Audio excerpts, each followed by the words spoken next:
evening, Blazers, and welcome back to InfoFlow from home. Today is Friday, April 17th. During the coronavirus quarantine, BNC will continue to produce episodes of InfoFlow in order to keep you informed about the latest news affecting Blair, Montgomery County, and Maryland. I'm Amina, and today I'm pleased to be joined by Emmanuel. Thank you, I'm happy to be here. Since the last InfoFlow, there have been a total of 2,133 confirmed cases of the coronavirus in Montgomery County. However, Prince George's County has surpassed Montgomery County with a total of 2,722 confirmed cases. In the entire DMV region, the number of cases has doubled to 20,000 in the last week. The art department is very excited to announce that Blair senior Meg Miller's artwork was selected to be part of the 21st Annual Friends of the Yellow Barn Studio High School exhibition. Only 40 artworks submitted were selected for this prestigious juried exhibition. This art show will now be virtual due to our current circumstances, and the date is still to be determined. We will announce the date of the art show as soon as we hear. Please visit the Yellow Barn Studio website for up-to-date information.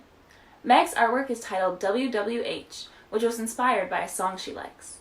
According to Meg, the imagery came to her while listening to this song. Amazing work, Meg. On another note, let's check out Silver Note. Welcome to another episode of Silver Note, InfoFlow's show of musical talent at Blair. We'll be focusing on Blazers who have taken the time off from school to learn new instruments or new songs. Today's episode will specifically be featuring Blazers who play string instruments. We hope you enjoy.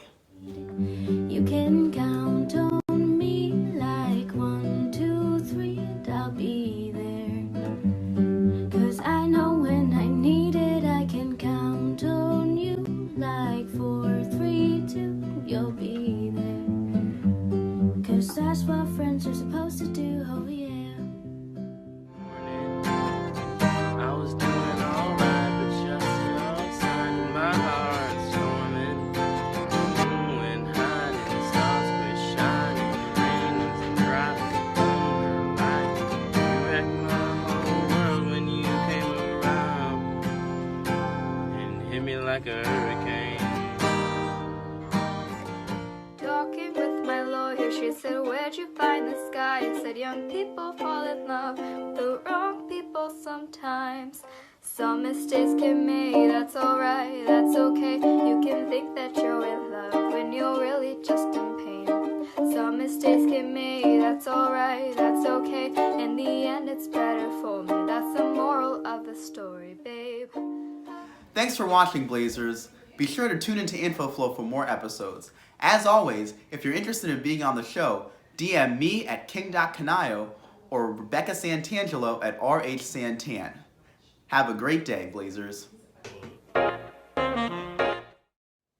Make sure to keep your spirits up, even in quarantine. Beginning next week, MCPS will double up on meals on Wednesdays and not serve meals on Thursday. Make sure you keep up to date with the latest news on meal distributions at your local site. More information on MCPS meal services can be found on the Blair homepage. Miss Franklin is busy processing over 200 reimbursement checks for canceled field trips. These checks should be out in the mail by the end of the week. If you have any questions about if you're getting a refund check, please email her at donna_m_franklin@mcpsmd.org. Now, let's take a look at a new episode of Alumni Parents.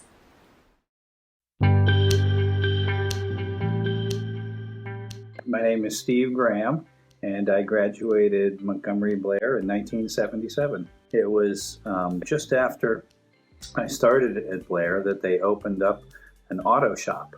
And it was a complete separate building and had everything that an auto repair facility had. And I didn't know anything about auto repair, but I thought it was a neat class. And I took that and I learned so many things that I still use today when I go out and work on cars. And one of the things I like to mention is back then, this is how long ago this was, there was a section that connected two of the buildings, and it was called the Breezeway. People would hang out there between classes, and back then people were even allowed to smoke on campus. Back then you could I guess you could go off campus at lunch where the McDonald's is now in Four Corners. That used to be a fast food restaurant called Gino's. And we would go there every day, pretty much. And it was just enough time to ride there and get something to eat, and ride back, and be back in time for class. Make sure to keep in touch with the Blair community. As many governors around the country have started to make tentative plans to reopen their states and economies, Maryland has not yet reached its peak, and Governor Larry Hogan said on Thursday that there's no way the restrictions would be lifted this week. D.C. Mayor Muriel Bowser has extended the stay-at-home order to May 15th, while Maryland still lacks an end date for its own order. The first Maryland inmate at Jessup Correctional Institution has died due to complications related to the coronavirus. Maryland has also reported at least 136 cases of COVID-19 in the prison system. Organizations like ACLU Maryland are calling for inmates who are at high risk of dying from the virus to be released, as prisons are not compatible with social distancing guidelines.